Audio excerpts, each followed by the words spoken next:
reelección, simplemente para recordar que en la vamos a sesión... escuchar la votación. Adelante, sí. Han votado a favor 87 señores congresistas, 3 en contra, 1 abstención. Más a favor, Alba Rojas, Culón Irigoyen, Lizarzabur, Limachi. En contra, Montalvo. Ha sido aprobado en segunda votación el proyecto de reforma constitucional que restablece la bicameralidad en el Congreso de la República del Perú. En consecuencia, señores congresistas, la reforma constitucional aprobada será remitida a la Presidencia de la República para su promulgación y publicación. Señores congresistas, se solicita la dispensa del trámite de aprobación del acta para ejecutarlo. Bien, de esta manera entonces se aprueba el retorno a la bicameralidad con 87 votos a favor, 3 en contra y 1 abstención. Se suspende en la sesión del Pleno. O más de 87 votos se ha aprobado el retorno a la bicameralidad que va a ser ejecutado en las próximas elecciones. Es decir, volvemos a esta estructura, ¿no? El esquema de 2 cámaras, Senado y la Cámara de Diputados, que estará formado por 130 integrantes. Además, esta ley, por ser reforma constitucional, no puede ser observada por la Presidencia de la República, es decir, que será promulgada inmediatamente por la presidenta Dina Boluarte. Directo en directo, RPP Noticias. Muy bien, señores, entonces, en segunda votación, 90 votos a favor, 4 en contra, 1 abstención. Se aprueba el retorno a la bicameralidad y la reelección de los congresistas. Recordemos que el 16 de noviembre del año pasado se aprobó en primera votación con 93 votos a favor, 28 en contra y 1 abstención. Entonces, vuelve la bicameralidad, vuelve la Cámara de Senadores y la Cámara de Diputados, como lo teníamos hasta el año 1992, cuando vino el autogolpe de Alberto Fujimori y se decidió solamente el sistema unicameral. Aquí estamos con Diego Pajares, coordinador de la cobertura del Poder en tus Manos, para comentar justamente esta decisión que ha sido fundamental y ampliamente discutida y con una polémica, por supuesto, grande en el Parlamento Nacional. Claro que sí, Carlos. ¿Cómo estás? Claro que sí, Carlos. Muy buenas tardes. Un saludo a todos los oyentes y televidentes. Efectivamente, es una propuesta, la del retorno a la bicameralidad que hemos seguido con nuestra cobertura, El Poder en tus Manos, construyendo nuestro futuro. Y que, como bien dices, ha venido con polémica. ¿Pero por qué ha venido con polémica? Porque es un retorno a la bicameralidad, o sea, vamos a tener diputados y senadores, pero a la vez incluye la reelección de congresistas. Es decir, algo que ya se había quitado, ¿no? Sí. Se está volviendo a incluir, que es que los congresistas que tenemos ahora van a poder volver a ser o diputados o senadores. Y tengo algunos datos clave de la propuesta de la ley de reforma constitucional que restablece la bicameralidad en el Congreso de la República, ¿no? Van a ser 130 diputados, ¿no es cierto? Y se va a agregar 60 miembros más que van a ser los senadores. La Cámara Alta. Y ojo, de acuerdo al dictamen que se ha aprobado, estos números son mínimos. Es decir, que si los 130 más 60 son 190, digamos, legisladores, ¿no? Consideran que deben ser más por un tema de representatividad, lo podrían hacer.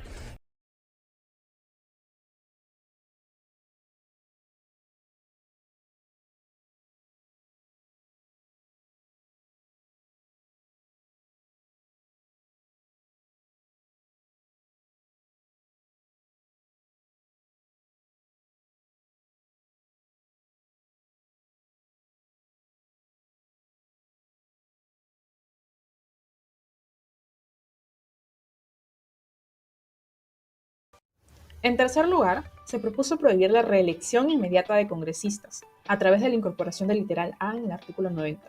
La justificación fue la igualdad, pues así como no se puede reelegir el presidente, gobernadores regionales ni alcaldes, los congresistas tampoco debían postular nuevamente al cargo apenas terminaran su periodo. No obstante, en la realidad, parecía más una reacción frente al desprestigio del Congreso y su baja aprobación. En cuarto lugar, se planteó aprobar la bicameralidad a través de la reforma del artículo 90 de la Constitución. Con ello se buscaba que el Congreso dejara de ser de una cámara y pasara a tener 2, una Cámara de Diputados y otra de Senadores. Se mantendría el mismo número de congresistas, solo cambiaría la distribución. 30 senadores, encargados de aprobar el presupuesto y proyectos de ley, además de designar a funcionarios de alto rango, y 100 diputados, encargados de iniciar investigaciones. En adición, se exigía la paridad de género y la delimitación en macrodistritos y microdistritos electorales. Por otro lado, saliendo de la materia y regresando al procedimiento, en caso de ser aprobadas por el legislativo, posteriormente el presidente Vizcarra convocaría un referéndum para que la ciudadanía ratifique o rechace las medidas. El Congreso demoró en el debate de los proyectos, pero finalmente aprobó una por una cada propuesta de reforma. No obstante, cabe recalcar que el texto original de la bicameralidad fue modificado, permitiendo la reelección siempre que no fuera para la misma Cámara, entre otros puntos controversiales. Por ello, Vizcarra consideró que se había desnaturalizado la propuesta del Ejecutivo, y así surgió su famoso eslogan sí, sí, sí, no. Con ello, llamó a la población a votar en el referéndum a favor de todas las reformas, excepto la de bicameralidad. Finalmente, el domingo 9 de diciembre de 2018, en el Perú tuvo lugar el referéndum. Según los resultados oficiales de la OMP, las reformas correspondientes a la Junta Nacional de Justicia, financiamiento de partidos políticos y no reelección de congresistas fueron aprobadas cada una con una votación a favor superior al 85% de votos válidos. Por su parte, la pregunta referente a la bicameralidad fue rechazada por el 90.51% de los votos válidos. De esa manera, triunfó el sí, sí, sí, no en el referéndum de 2018 y posteriormente fue modificado el texto de la Constitución Política del Perú de 1993.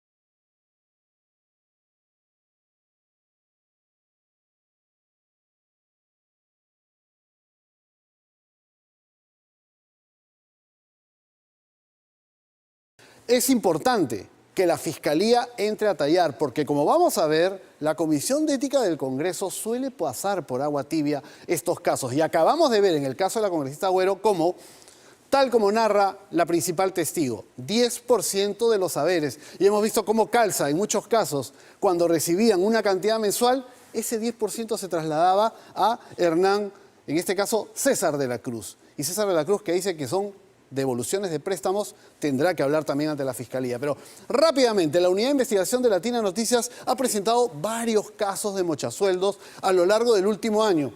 Y hacer el recuento de cómo va la situación realmente es poco alentador, porque no ha habido el nivel de sanción que muchos esperaríamos a partir de la evidencia. Vamos con el primer caso. Rocío Torres Salinas, congresista de Alianza para el Progreso. En los videos que grabó precisamente Christopher se veía cómo borraba los chats que le involucraban con un asesor estelar en el recojo de dinero a sus trabajadores. En su caso, ella ha sido blindada en el Congreso y viene siendo investigada a nivel de Fiscalía, pero como muchos otros casos, a lo más un mes de multa. Siguen trabajando, siguen en comisiones, siguen percibiendo sus haberes al día de hoy. Vamos con el segundo caso, el de Magali Ruiz. Y en este caso podemos observar también cómo ella, de Alianza para el Progreso, al igual que Rocío Torres, ha sido blindada en el Parlamento, aunque ya está denunciada constitucionalmente por la Fiscalía. Esperaremos un resultado. Todos la recuerdan, María Cordero Jontay, de Fuerza Popular en ese momento, luego expulsada, desaforada del Congreso, la única parlamentaria que ha sido sancionada por sus pares, pero probablemente porque en esos audios donde le decía a los trabajadores: vamos al cajero, yo he tenido que vender mis joyas, tengo que recuperar el dinero invertido, también dijo que había tenido que entregar miles de soles para cuidar la salud de Alberto Fujimori. ¿Se acuerdan esos audios? Bueno, Fuerza Popular la expulsó y finalmente ha sido desaforada, pero transcurrió casi un año desde la denuncia original. Tenemos el caso de Edgar Tello, que también ingresó como Perú Libre, luego en el bloque magisterial, ahora está en Podemos, la bancada de Podemos, blindado en el Congreso, denunciado constitucionalmente por la Fiscalía, que es la que al parecer hace el trabajo en el Congreso. Todo pasa por agua tibia. Luego tenemos José Arriola Tueros, de Acción Popular, que ahora está en la bancada de Podemos, investigado por la Fiscalía. Aún no hay una denuncia en ese tipo. Y, como acabamos de ver, el caso de María Antonita Agüero, de Perú Libre, ¿no?, donde varios testimonios la suman a esta galería de personajes que deberán responder ante las autoridades. Hasta ahí el recuento de lo que hemos logrado aquí, pero como ustedes ven, muchos casos realmente escandalosos.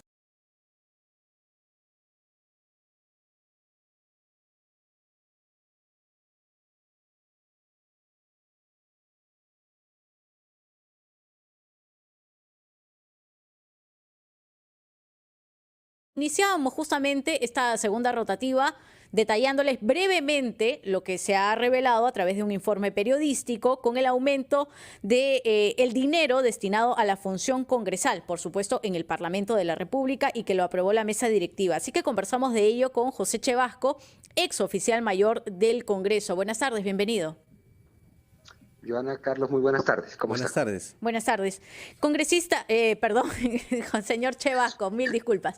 Los congresistas anoche, cuando veíamos el reportaje y se les preguntaba en todo caso por qué este aumento de la función congresal y para qué se utilizaba este dinero, la respuesta no era muy clara, ¿no? Era para banners, para publicidad, en ayuda social. Entonces yo quería comenzar preguntándole efectivamente y que les cuente a los oyentes y los televidentes en qué se debería usar realmente este dinero destinado a la función congresal que obligaría a haber aceptado este aumento de 3.383 soles. El tema, estimada Joana y Carlos, es que la función congresal no está sujeta a ningún tipo de rendición de cuentas. La función congresal, al igual que el resto de conceptos que están estructuradas el sueldo de un señor parlamentario, están sujetos al impuesto a la renta, es decir, a libre disponibilidad. No existe una posibilidad en que ellos sustenten en qué están gastando, si están gastando en banners, en alquiler de algún local o lo que fuese para realizar sus funciones. ¿Por qué? Porque al pagar el impuesto a la renta, este dinero se convierte en libre disponibilidad y el parlamentario puede usar ese dinero en lo que quiera. Señor Chevasco, a ver, vamos a especificar esto, ¿cierto? Y esto también para que la gente que nos ve, nos escucha, nos entienda. ¿En qué consiste o cuál es el motivo o la razón de ser de este pago por función congresal?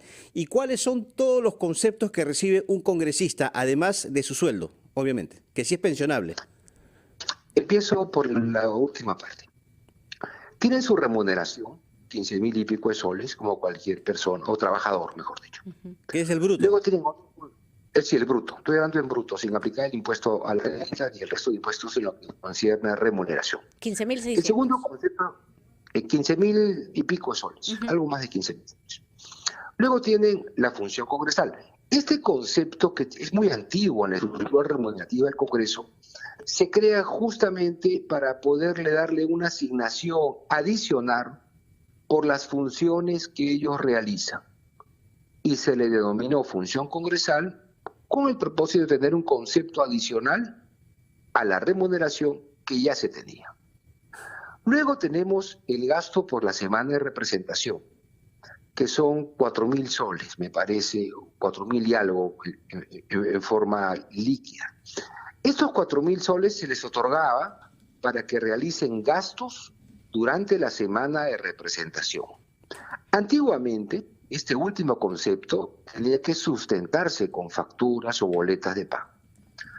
Pero luego el Congreso toma la decisión y decir, ya no me sustenten, señores congresistas, porque también van a estar sujetos al impuesto a la renta. Entonces, estos tres conceptos, remuneración, función congresal y lo que es la semana de representación, todos los tres conceptos están sujetos al impuesto de la renta. Entonces se convierte de libre disponibilidad y no están sujetos a ningún tipo de sustentación en los gastos. Pero señor Chevasco, a ver, este concepto de función congresal tiene razón de ser porque un congresista está recibiendo justamente el sueldo por ser parlamentario, por desarrollar sus labores como parlamentario. O sea, por eso le pregunto, ¿tiene razón de ser este pago por función congresal? Puedo aceptarlo de la representación porque se va de viaje a su comunidad, a su región, a su zona. Pero por función congresal, o sea, ¿cuál es la diferencia con el sueldo? O sea, simplemente ganar un poco más. No hay ninguna diferencia, estimado Carlos. ¿Por qué? Porque al estar sujeto al impuesto a la renta, y soy enfático en repetir impuesto a la renta, porque cuando uno paga un impuesto por un ingreso, al pagar el impuesto te habilita a usar el dinero como mejor quieras. Por eso que los tres conceptos, al pagar el impuesto a la renta, se convierte en realidad en la remuneración del congresista. Ahora, ¿en qué se debería, para que también el oyente y el televidente lo tengan muy claro, en qué se debería estar utilizando este dinero designado como función congresal? Porque ha pasado de los 7.617 soles con 20 céntimos, para ser exactos, a los 11.000 soles. Muy bien. También es una realidad que los parlamentarios realizan gastos extraordinarios. Yo he visto durante mis años de oficial mayor, por ejemplo, que llegan delegaciones de provincia. Muchas veces llegan, pero no tienen cómo regresar. El parlamentario a veces le sufraga el gasto del pasaje de regreso. O llegan delegaciones de provincia y no tienen dónde comer. El parlamentario les ofrece un menú en un restaurante cercano al Congreso. Y a veces llegan delegaciones y no tienen dónde dormir.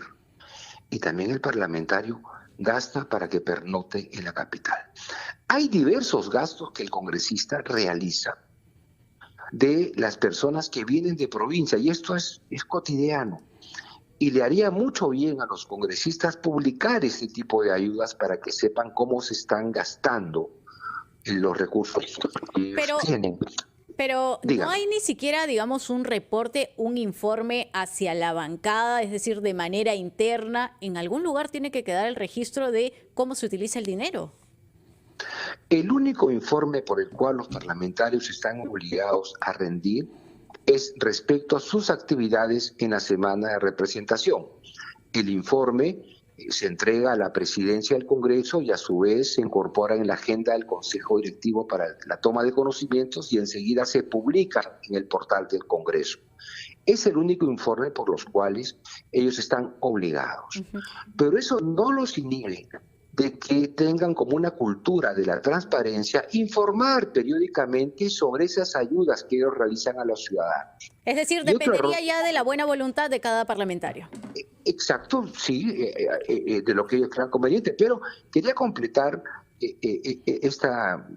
mis declaraciones en el sentido de que la mesa directiva debe ofrecer explicaciones a la población del motivo por el cual han generado este incremento en la función de gasto de representación. Perdón, don, el tema que sale o que se argumenta en la resolución que se le envía al director general de administración para el pago es de que esto tiene que equipararse con el índice de precios al consumidor, o sea, la inflación, ¿cierto? Entonces, como todo ha subido, para ellos también tiene que subir el monto, y que estaba en esa cantidad desde hace buen tiempo. Usted dijo que este era un concepto antiguo, ¿así es? Entonces, ese es el argumento principal, ¿no? Nivelarlo al índice de precios al consumidor. Claro, pero es la explicación que está dentro de la parte considerativa de una resolución que ha sido conseguida por la prensa. Distinto sería si por voluntad propia el Congreso emitiera un comunicado o el Congreso explicaría a la población los motivos por los cuales se han generado este incremento.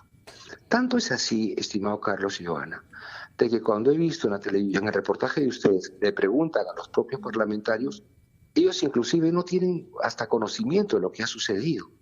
Y eso es por una carencia en una buena política de comunicación que debería tener el Congreso para explicar los conceptos, los motivos, las razones, las circunstancias por las cuales se han generado este incremento, según la resolución, por el incremento del costo de vida, cosa que es justificable, pero a la luz de la opinión pública también podría reflexionar, ¿por qué no me incrementan también? Pero no es esto ponerse prácticamente de espaldas a la población.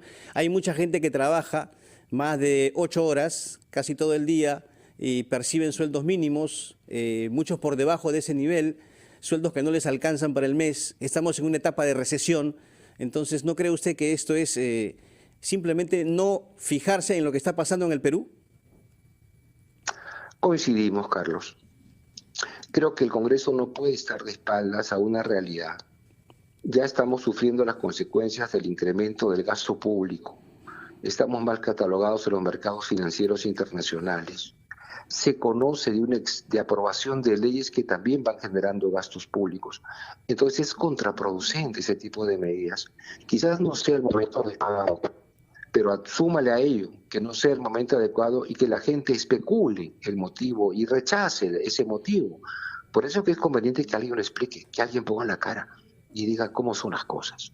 Por eso es que el Congreso mantiene lamentablemente estos índices tan bajos de aprobación y seguramente se van a incrementar con esta medida de carácter administrativo. Pero al ser todos iguales ante la ley, pues podría decir lo mismo un profesor, podría decir lo mismo un arquitecto, podría decir lo mismo un policía, que los precios se han elevado absolutamente para todos los ciudadanos, no es para determinadamente solo un grupo. Lo último, yo quería preguntarle acerca de la semana de representación. ¿Este bono es un bono o es un dinero que se deposita de manera automática? Se lo pregunto porque en las declaraciones que recogía el reportaje Punto Final, el congresista Arturo Alegría decía: pero si nosotros no estamos en semana de representación, entonces ese dinero no se abona.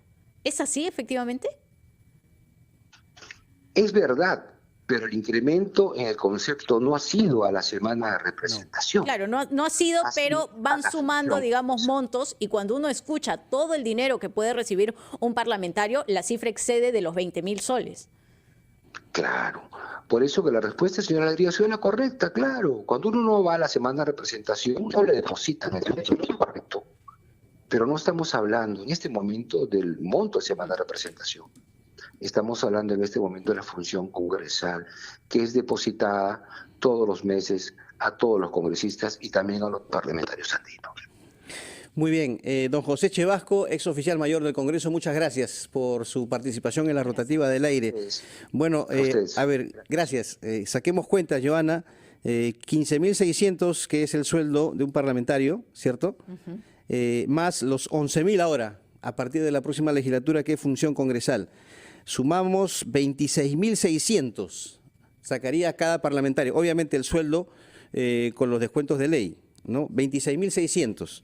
Y esto súmale... 2.800. ¿Perdón? Más 2.800 de la semana de representación. Todos se van a su semana de representación y les abonan este monto.